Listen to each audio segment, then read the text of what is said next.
प्रभु भक्तजनों, कार्तिक पुराण के 9वें अध्याय में राजा पृथु ने नारद जी से कहा कि हे मुनि श्रेष्ठ, आपने कार्तिक माह के व्रत में जो तुलसी की जड़ में भगवान विष्णु का निवास बताकर उस स्थान की मिट्टी की पूजा करना बताया है, तो अब मैं सुनना चाहता हूँ कि तुलसी जी किस प्रकार और कहाँ उत्पन्न हुई। कृपया विस्तार पूर्वक बताएं। तब नारद जी बोले कि हे राजन, अब आप तुलसी जी की महत्ता एवं उनके जन्म का इतिहास ध्यानपूर्वक सुनिए। एक बार देवगुरु बृहस्पति और देवराज इंद्र भगवान शंकर का दर्शन करने के लिए कैलाश पर्वत की ओर चले। भगवान शंकर ने अपने भक्तों की परीक्षा लेने के लिए जटाधारी दिगंबर का रूप धारण करके उन दोनों के मार्ग में अवरोध उत्पन्न किया।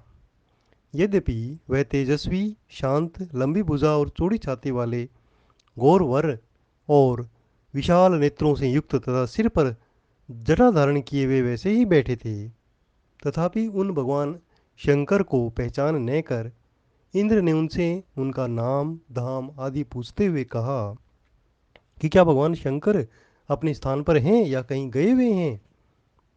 इस पर तपस्वी रूप में भगवान शिव जो वहाँ बैठे थे वो कुछ नहीं बोले। इंद्र को अपने त्रिलोकीनाथ होने का गर्व था। उसी अहंकार के प्रभाव के कारण वह चुप किस प्रकार रह सकता था।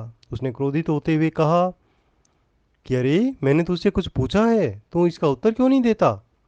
मैं अभी तुझ पर वज्र का प्रहार करता हूँ, फिर देखता हूँ कि कौन सी दुर्गति तेरी रक्षा करती है। इस प्रकार कहकर जैसे ही इंद्र ने उस जटाधारी दिगंबर को मारने के लिए हाथ में वज्र लिया, वैसे ही भगवान शंकर ने वज्र सहित इंद्र का हाथ स्तंभित कर दिया और विकराल नेत्र करके उसे देखा।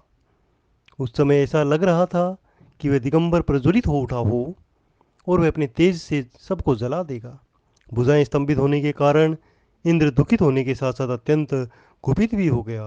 परंतु उस जटाधारी दिगंबर को प्रज्वलित देखकर बृहस्पति जी ने उन्हें भगवान शंकर के रूप में पहचान लिया और उन्हें प्रणाम किया तथा दंडवत होकर उनकी स्तुति करने लगे। बृहस्पति जी ने भगवान शंकर से कहा कि हे दीनानाथ, हे महादेव, अपने क्रोध को शांत कर लीजिए और इंद्र के इस अपराध को क्षमा कर दीजिए।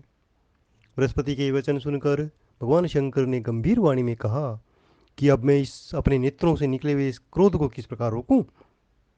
तब बृहस्पति जी ने कहा कि हे भगवान, आप अपना भक्त वत्सल नाम सार्थक करते हुए अपने भक्तों पर दया कीजिए और अपने इस तेज को कहीं अन्यंतर स्थापित कर दीजिए और इंद्र का उद्धार कीजिए। तब भगवान शंकर गुरु बृहस्पति जी से बोले कि मैं तुम्हारी स्तुति से अत्यंत प्रसन्न हूँ।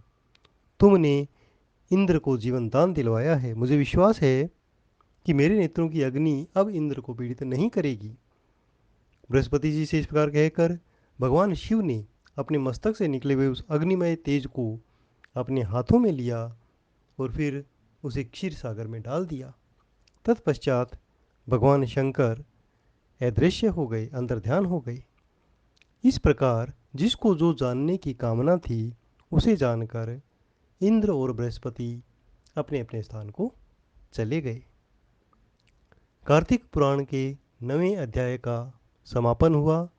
ओम विष्णवे नमः।